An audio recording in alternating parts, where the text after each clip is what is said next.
नमस्कार, आपण पाहत आहे वन डे न्यूज आवाज सामान्य जनतेचा. Please subscribe.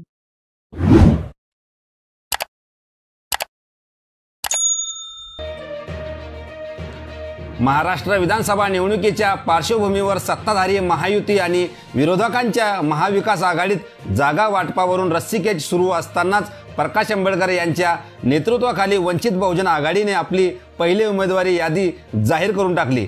पक्षाचे सर्वेसर्वा प्रकाश आंबेडकर आणि अन्य पदाधिकाऱ्यांच्या उपस्थित झालेल्या पत्रकार परिषदेत ही नावे जाहीर करण्यात आली आहे. पहिल्या यादीत वंचितने 11 उमेदवारांची घोषणा केली आहे.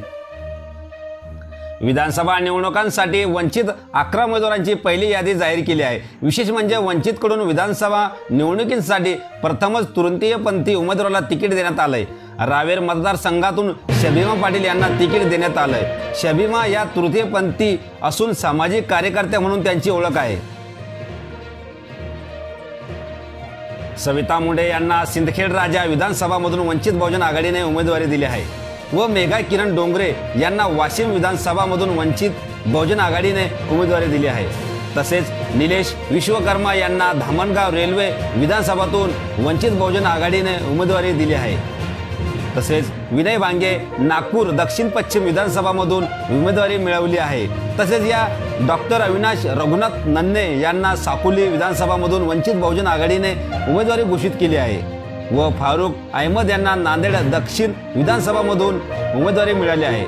शिवा नरगले यांना लोहा विधानसभामधून वंचित बहुजन आघाडीने उमेदवारी घोषित केली आहे. तसेच औरंगाबाद पूर्व विधानसभामधून विकास रावसाहेब दांडगे यांना उमेदवारी मिळाली आहे. किसन चव्हाण यांना शेगाव विधानसभामधून वंचित बहुजन आघाडीने उमेदवारी दिली आहे. संग्राम कृष्णा माने यांना खानापूर विधानसभामधून वंचित बहुजन आघाडीने उमेदवारी घोषित केली आहे.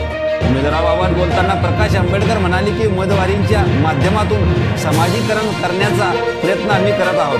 याचा हेतू हा आहे की प्रत्येक पक्षाचं एक जातीय राजकारण म्हणून काढण्यासाठी आम्ही सर्व समुदायातील उमेदवारांना संधी देण्याचं ठरवलं आहे.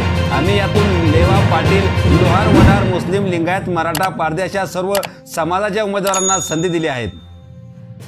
आपल्या परिसरातील ताज्या घडामोडी पाहण्यासाठी, अन्याय अत्याचाराला वाचा फोडण्यासाठी वन डे न्यूजला सबस्क्राईब करा व जास्तीत जास्त शेअर करा.